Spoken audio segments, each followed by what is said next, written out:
What do you make of these demonstrations, Mr. Griffin? I think it's a great shame. I think those people are absolutely entitled to demonstrate. Equally, they're duty-bound to do it peacefully, and the police are there, or should be there, to control things. It seems the police don't really have this under control, and the fact that this mob has been from all over the country with taxpayers' money provided by the Labour Party to organise it is an absolute disgrace and a stain on British democracy. Can you tell us, are you actually in Television Centre? Can you tell us anything about your whereabouts? Are you confident that you'll be able to make it onto the programme tonight? I don't know. I very much hope I will. You know, the mob out there, they're not really attacking my right to appear. They're attacking the right of millions of people to listen to what I've got to say and to listen to me being called to account by other politicians. You know, it really is a disgraceful thing. But I'm not confident if we can get in. We're certainly not going to fight our way in. If the police can't keep things clear and impose the law and order on the streets of Britain, then it's a very sad thing, but we won't do that for them.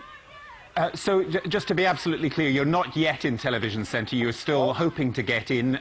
You will not fight your way in, as you put it, but you hope that the police will be able to maintain law and order to enable you to get onto the programme. Is that correct? Yes, yeah. I'm doing a whole bank of press cameras poked into the side of my car window at present as we're waiting at the gates. OK, I was going to ask you, one point which is made by many of the demonstrators is you're not the same as other political parties. They say that you're not just a racist party, but you're Holocaust deniers, your constitution has been declared illegal by the courts, and the BBC is simply wrong to pretend that you're the same as other political parties. Our constitution has not been ruled illegal by the courts, any more than that of the Black Police Officers Association is illegal. We've merely said that as the law is going to change, so our constitution would break the law, which is a Labour Party law, we're going to change it. But at present, we're as legal as any other political party and as the Black Police Officers Association or the Muslim Lawyers Association. What, in terms of the mechanics of getting you into this programme, what advice are you hearing then? Are you just having to be patient? Yep. Sorry, can you say that again? Yes, I can hear it's quite noisy behind you. What advice are you getting about getting into the BBC? Mr. Griffin? Sounds like, that sounded like a dial tone there, so presumably the phone has been cut off. We're not quite clear exactly where Nick Griffin is, but he's not in BBC Television Centre, as far as we know. Andy Ty has been listening to what he heard there. So what did you make of that? Nick Griffin is determined to appear on the programme, but so far he is not in the BBC, Andy. Well, that's right. There was speculation that he might have somehow managed to get in earlier, and anticipating scenes such as these, but if he isn't inside, it is going to be quite a challenge for him to get in. Of course, there are rear entries, there are other places where he could get in, but if we know about them, it's almost certain that the demonstrators know about them as well. So, in a sense, the ball is in the court, I suppose, of the protesters and or the police. Are the protesters going to move on? I very much doubt it. Will the police feel that they are in a position to clear the road sufficiently to let the panellists in, to let the audience in? Well, I think that remains to be seen. It's been a busy afternoon. The crowds are gathering here in West London as we speak. Let's look back on some of the events of today now from Ben Ando.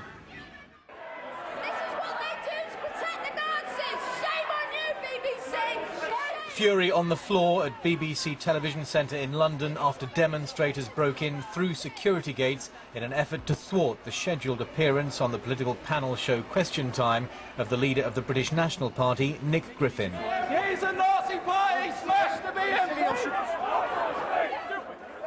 During the day, several hundred demonstrators had gathered in the road outside the BBC, but before arriving for the recording, Griffin, who was elected to the European Parliament in the summer, said he deserves to be heard. I absolutely respect their right to demonstrate and to be as noisy and as abusive as they like towards me and the British National Party, but in turn they must respect not just my right to speak, but also the right of the British people to listen to what I've got to say. The Prime Minister says inviting Griffin to appear is a decision for the BBC. Other parliamentarians feel it's a mistake. I think in this country we are very proud of our commitment to free speech, but we are also very proud of our commitment to a diverse diverse community, and are proud of our commitment to being anti-racist in this country. The fact remains that the British National Party is a racist and divisive party. BBC executives say the government could have banned the BNP if it wanted to.